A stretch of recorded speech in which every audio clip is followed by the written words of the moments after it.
وہ ہمیں دوست ماننے کے لیے تیار نہیں ہیں. وہ کہہ رہے ہیں تم دھوکے باز ہو. ہم کہہ رہے ہیں کہ وی آر اسٹل فرینڈس. دیکھیں ان کا بیان تو ان کی حد تک ہے. ہم پاکستان کے حیثیت سے سمجھتے ہیں کہ ہم الائز ہیں اور ہم نے مل کے آگے چلنا ہے. جہاں تک ڈفرنس آف اوپینین ہونے کا تعلق ہے تو دیکھیں جب وار آن ٹیرر شروع ہوئی تو پہلے تو یہ تھا کہ پاکستان جائے اور جنگ لڑے. ہم نے وہ لڑی, بارڈر پہ اپنی فوج لگائی. آج بھی 2 لاکھ سے زیادہ ہماری جو فوج ہے وہ بارڈر کے علاقے میں تعینات ہے. اس کے بعد بات چیت ہوئی کہ جی نارتھ وزستان میں آپریشن کریں. ہمارا کیپیسٹی کا ایشو تھا. جب ہم نے باقی علاقے صاف کر لیے تو ہم نے نارتھ وزستان کا آپریشن بھی کیا.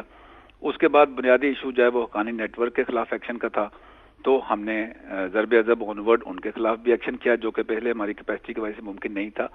ایک چیز جو دیکھنے کی ہے اس میں کہ جب بھی آپ کوئی کام کرتے ہیں تو اس کے ایفیکٹس اسی دن یا اسی ہفتے یا اسی مہینے نہیں آ جاتے. ہم نے نارتھ کا آپریشن کیا, اس ضرب عضب کے ایفیکٹس جو ہیں وہ ابھی آ رہے ہیں. ملک میں جو امن ہے وہ اس کے بعد بہتر ہوا ہے.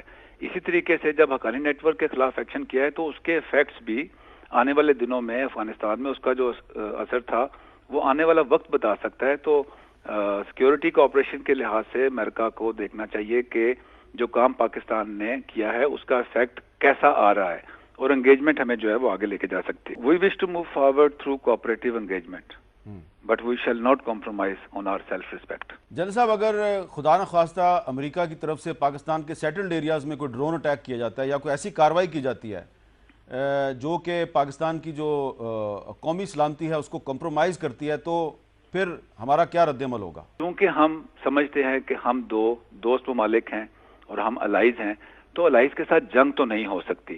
ہماری بھرپور کوشش ہے, ہماری حکومت کی بھرپور کوشش ہے, ان کی طرف سے بھی بیانات آئے ہیں that we want to move forward through this cooperation and through this engagement. لیکن اگر امریکہ کی طرف سے ایسا کوئی ایکشن جو ہے وہ لیا جاتا ہے تو اسٹیٹ اس پہ ڈیسائیڈ کرے گی اور حکومت اس پہ ڈیسائیڈ کرے گی, اور جو ہماری عوام ہے اس کے اسپریشن کے مطابق جو بھی رسپانس ہے وہ بنتا ہوا وہ دیں گے. لیکن we do not want that stage should come, because we still believe کہ اس خطے میں امن کے لیے اور بہت ایشوز ہیں. اس ایشو کا یہاں ہونا تھرڈ پارٹیز جو کہ چاہتی ہیں کہ پاکستان اور امریکہ کا آپس میں یہ جو مس انڈرسٹینڈنگ ہے وہ بڑھے, اس کو ہوا ملے گی. اینڈ وی ایکسپیکٹ کہ یونائٹڈ اسٹیٹس جو ہے اس کو اس اینگل سے دیکھے گا.